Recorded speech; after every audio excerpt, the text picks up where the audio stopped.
इस बार दिवाली को कुछ खास बनाइए, अपनों के साथ जरूरतमंदों को भी अच्छा खिलाइए। एवरीडे मसाले के संग खाने का स्वाद बढ़ाइए। एवरीडे मसाले, देश की हर डिश का स्वाद। एवरीडे मसाले wishes you a very happy Diwali.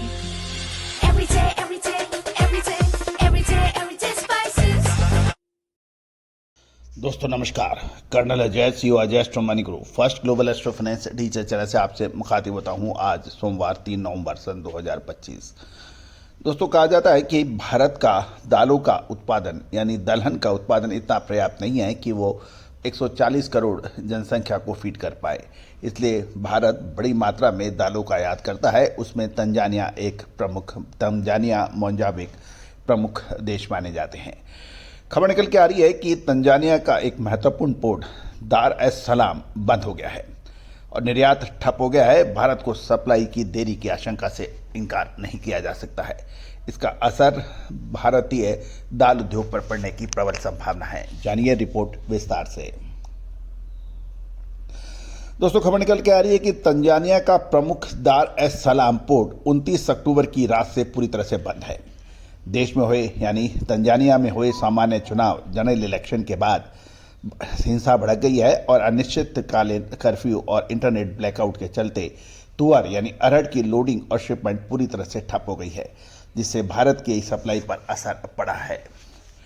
इचकैप shipping services ISS के अनुसार 29 अक्टूबर को शाम 6 बजे स्थानीय यानी तंजानिया समय पर सरकार ने देश भर में कर्फ्यू और इंटरनेट शटडाउन लागू किया है। इसके बाद आधी रात को दार एस सलाम पोर्ट बंद कर दिया गया है। एक महत्वपूर्ण ये बात यह भी है कि पोर्ट पूरी तरह से अभी नॉन फंक्शनल है, यानी ऑपरेशन नहीं हो रहा है। टर्मिनल मैनेजमेंट से संपर्क में आने पर यह स्पष्ट हुआ कि किसी भी प्रकार का कार्गो संचालन नहीं हो रहा है। पोर्ट स्टाफ ईमेल या दफ्तर तक नहीं पहुंच पा रहे हैं और हालांकि टेलीफोन लाइन सीमित रूप से चालू है। तंजानिया फिलहाल लॉकडाउन में है और हिंसा में कई लोगों की मौत की खबर मिल रही है। वेबसाइट बंद है और मतवारा खबर ये भी है कि तंजानिया पोर्ट अथॉरिटी TPA की वेबसाइट भी बंद है और मतवारा व टांगा पोर्ट से कोई जानकारी नहीं मिल रही है। दार एस सलाम तंजानिया का सबसे बड़ा पोर्ट है। साल 2024 में Adani international ports holding AIPH ने यहाँ के कंटेनर टर्मिनल 2 जिसे C2 कहते हैं के संचालन के लिए 30 साल का समझौता कंसाइनमेंट ये समझौता किया है। ये 4 बर्थ वाला टर्मिनल सालाना 10 लाख TEU की हैंडलिंग क्षमता रखता है और ये 2023 से में करीब 8.2 लाख TEU हैंडल किया था, जो देश में कुल कंटेनर का 83% है। पोर्ट संचालन बंद होने से तुअर की लोडिंग, डिस्पैच और निर्यात डॉक्यूमेंटेशन पूरी तरह से रुक गया है। कहीं जहाज दार एस सलाम पोर्ट पर एंकरेज पर खड़े हैं और संचालन शुरू होने का इंतजार कर रहे हैं। इसके चलते नवंबर-दिसंबर में भारत पहुंचने वाले तंजानिया मूल की तुअर कार्गो में देरी की प्रबल संभावना बन गई है, जिससे भारतीय बाजारों में अफ्रीकी मूल की तुअर की कीमतें फिलहाल को सपोर्ट मिल सकता है।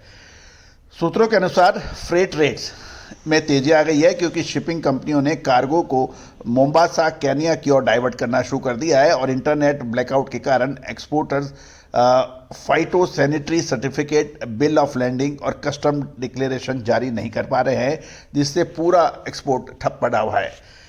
अल्पकालीन में तुअर की कीमतों को समर्थन मिल सकता है, लेकिन पोर्ट संचालन बहाल होने पर लंबित कार्गो की क्लियरेंस शुरू होने के बाद सप्लाई धीरे धीरे सामान्य हो सकती है और एक्सपोर्ट बैकलॉग साफ होने में कई दिन लग सकते हैं, जो पोर्ट कंजेक्शन और सुरक्षा प्रतिबंधों पर निर्भर करेगा। दोस्तों उम्मीद है ये सारी जानकारियाँ आपके लिए काफ़ी यूज़फुल रहेगी। All the very best, good luck, happy trading.